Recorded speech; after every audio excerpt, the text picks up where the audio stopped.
Boa noite a todos, paz seja convosco.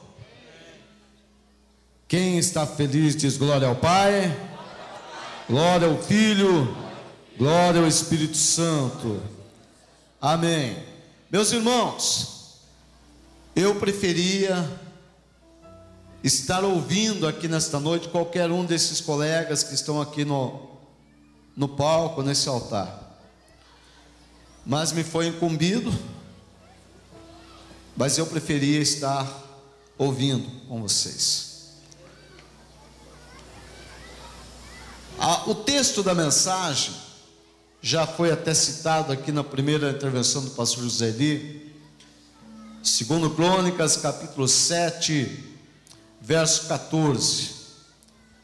Repita comigo assim: se o meu povo, que se chama pelo meu nome, se humilhar e orar e me buscar e se arrepender dos seus maus caminhos, eu ouvirei dos céus, perdoarei os seus pecados e sararei e tararé.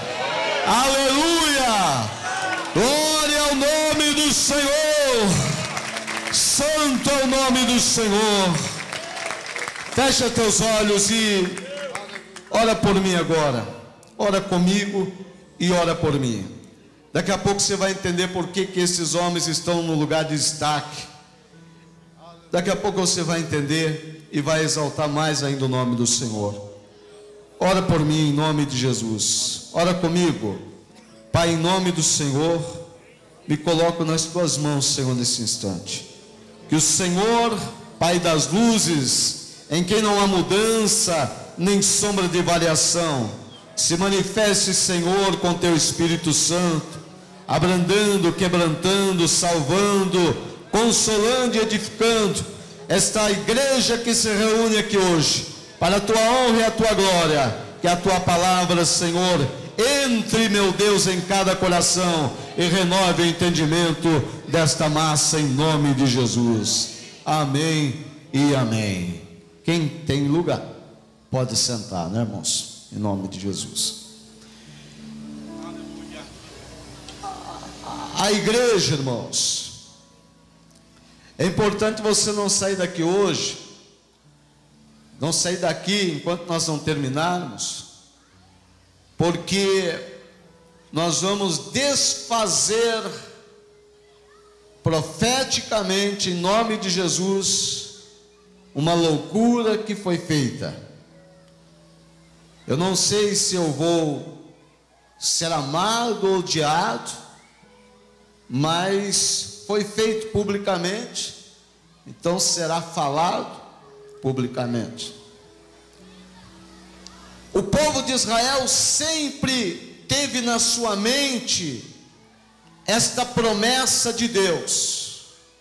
Sempre nos seus apertos, nas suas horas difíceis, em tempo de seca, em tempo de guerra, em tempo de opressão de outros povos, em tempo de opressão dos poderosos, em tempo de cativeiro, em tempo de escravidão, Israel sempre teve na sua memória que se ela se humilhasse, voltasse para Deus e buscasse em Deus o socorro, se arrependesse dos seus erros, o Senhor Deus não falharia, ouviria o seu clamor, perdoaria os seus erros e sararia a sua terra, daria vitória ao seu povo, restituiria a vitória, a libertação aos seus filhos.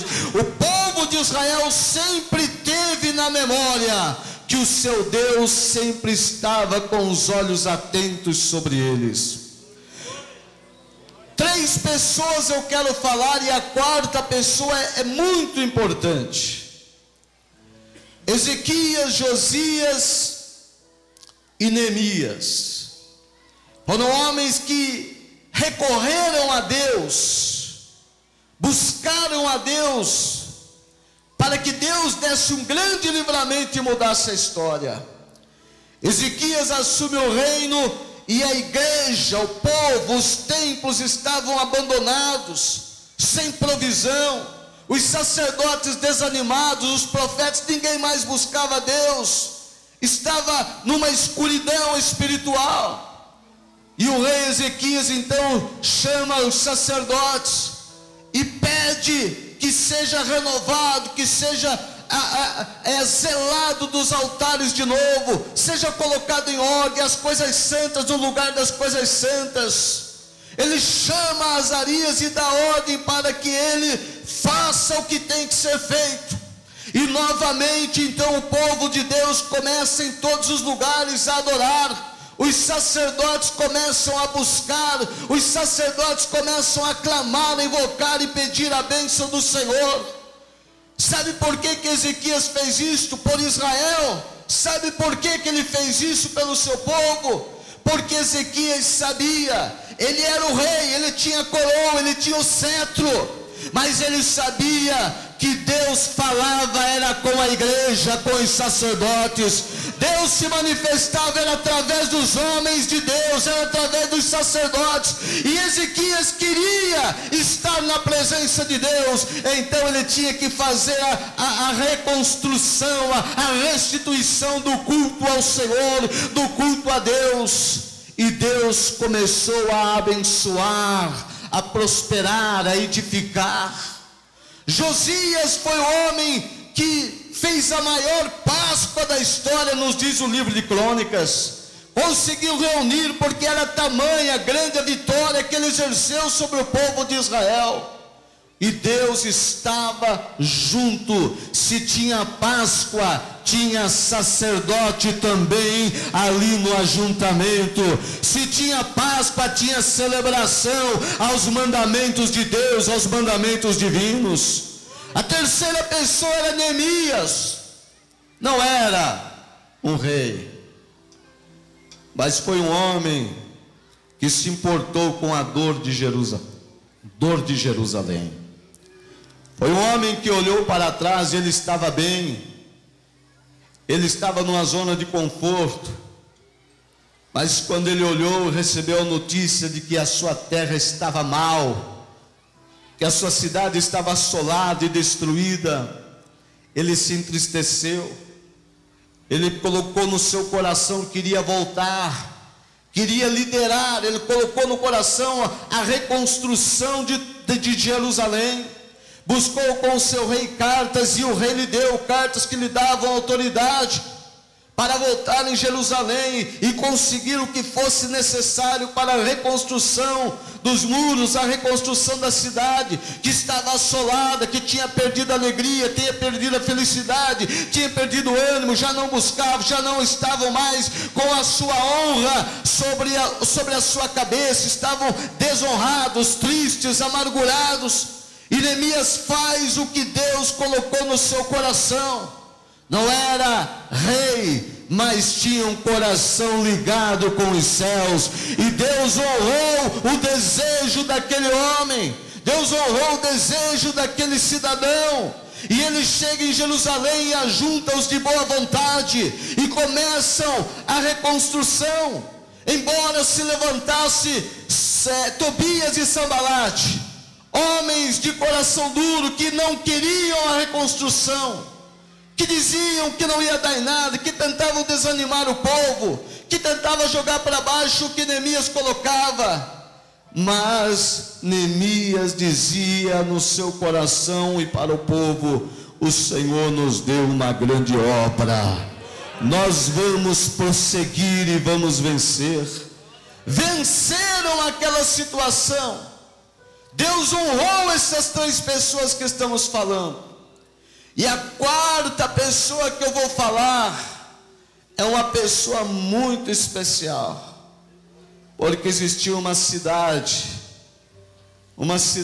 que tinha uma igreja, e a igreja continua sendo desde todo o tempo, desde o início, desde a sua fundação por Deus sobre a terra, ela continua sendo o único organismo, a única organização viva que os céus reconhecem.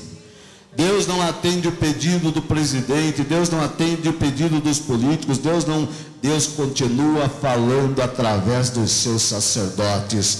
Deus continua falando através da sua igreja. Numa cidade, meus amados, pegaram um caixão e simbolizaram o enterro, sepultaram aquela cidade.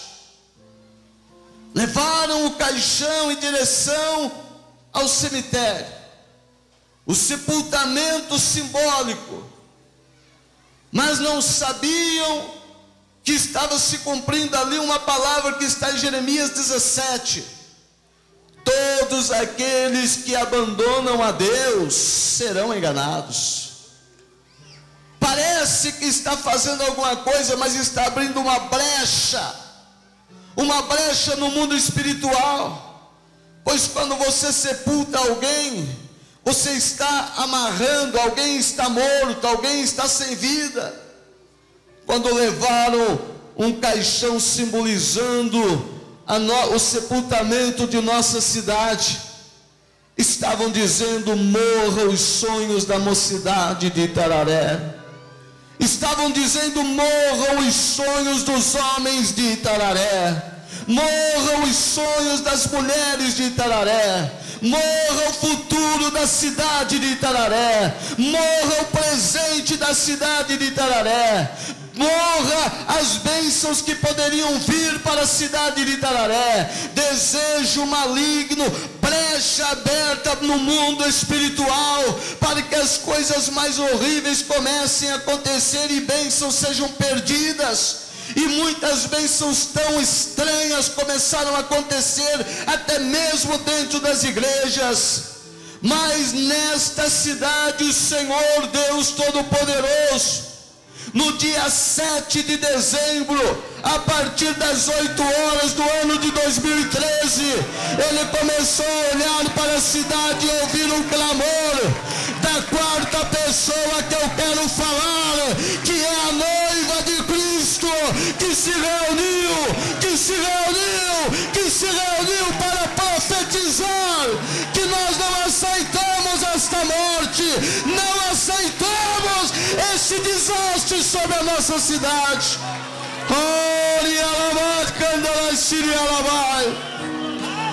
A noiva de Cristo, numa porção dela, está reunida aqui, representada pelos seus sacerdotes. E pela fé, daqui a pouco, meus amados, nós vamos declarar: assim como Jesus tocou no caixão, ou tocou no defunto, e o defunto ressuscitou, a noiva vai clamar e o Senhor vai levantar os sonhos de Itararé novamente, porque o sonho da igreja e da cidade não pode ser sepultado. Oh, se alabarca da labás, jamais alguém vai criminalizar o teu sonho, enterrar o teu sonho, sepultar o teu sonho. Mas o diabo, que veio para matar, roubar e destruir, ele se aproveitou desta brecha. Ele entrou por esta brecha. Mas a quarta pessoa, a noiva de Cristo, nesta noite, ela vai tomar posse desta promessa de Deus, porque nós estamos pedindo perdão pelas nossas falhas, talvez até por não termos agido, espiritualmente falando. A noiva de Cristo nesta noite está tomando posição para declarar, como diz lá em Jeremias, capítulo 17, o povo está no cativeiro desesperado, não sabe mais o que fazer. Mas Jeremias é ousado e ele diz: o Senhor é a esperança de Israel. E nesta noite, como noiva de Cristo, nós vamos dizer: o Senhor Jesus é a esperança de Itararé. Ele vai agir a partir de hoje. Ele vai agir nessa cidade. Cidade, como eu e Josias temos falado, amamos, queremos bem, temos nossos filhos, temos nossas igrejas, cultuamos o nosso Senhor. Cidade que nós desejamos que seja conhecida não como o final do estado de São Paulo, mas como a entrada de prosperidade dos dois lados. Cidade que nós queremos que seja conhecida não só pelo passado, onde foi palco das revoluções, mas que seja conhecida e declarada a partir de hoje como palco da bênção de Deus sobre a nossa vida, sobre a nossa família, sobre a tua família. Nós não estamos vivendo na curva do rio Itararé, nós estamos declarando o rio da vida, que vem do trono de Deus sobre nossa vida, sobre nossa família, sobre nossas igrejas. E assim, em nome de Jesus, nós vamos viver um novo tempo para a nossa terra.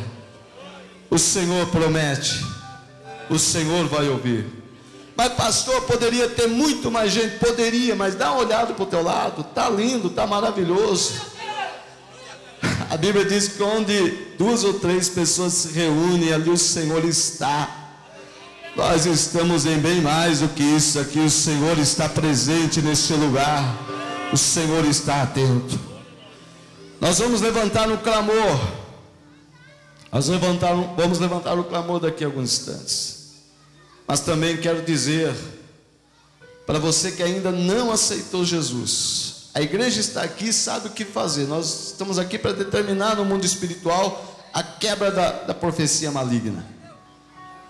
Mas você que está aqui, que ainda não aceitou Jesus Cristo como seu Salvador, saiba que não há outro caminho, não há outra solução. Porque ao homem é dado nascer e morrer, e depois disso virá o juízo.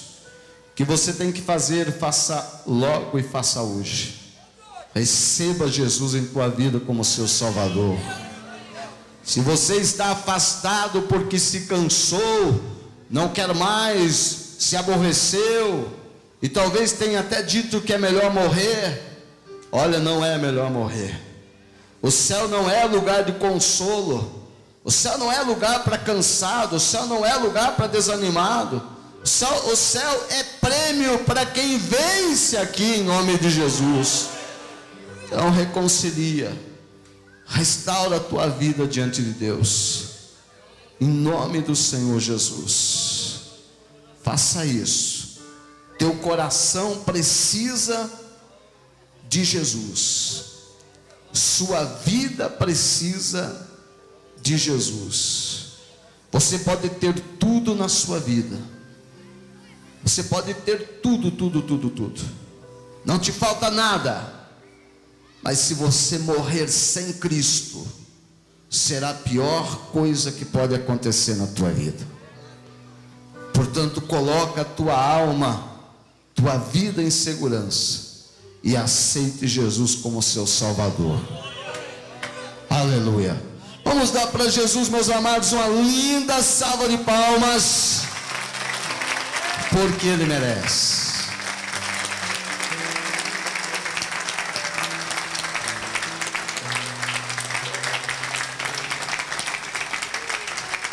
A igreja ainda é o único organismo vivo, organização da terra que os céus reconhecem. Amém, irmãos? A noiva, a igreja. Deus não fala com autoridades políticas, com quem tem a coroa, com quem tem o cetro. A nossa felicidade não virá num canetaço, não virá num decreto. A nossa felicidade está em Cristo Jesus, está no Senhor. Quem tem autoridade espiritual agora diz amém? Vamos nos levantar, vamos clamar por Itararé, vamos abençoar a nossa cidade. E eu posso dizer, irmãos, Estevão, quando morreu apedrejado publicamente, ele perdoou os seus adversários, os seus opositores, melhor dizendo.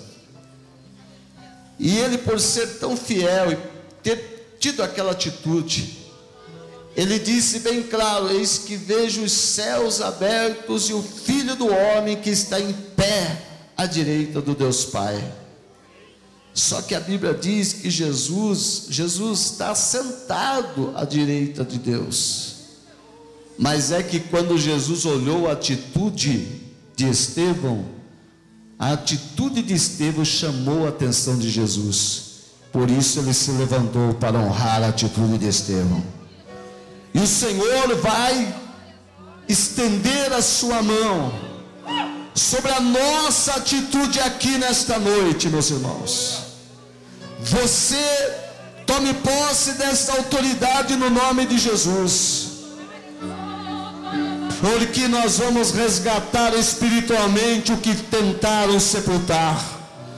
Nós vamos declarar que a sua família, a sua casa, a nossa cidade será enxergada, será próspera, será abençoada. Nós vamos profetizar em nome de Jesus que venham bênçãos que ela deseja e outras que ela ainda nem sequer pediu, mas virá sobre nossa cidade. Que seja um palco de bênção para você. Nós vamos orar agora.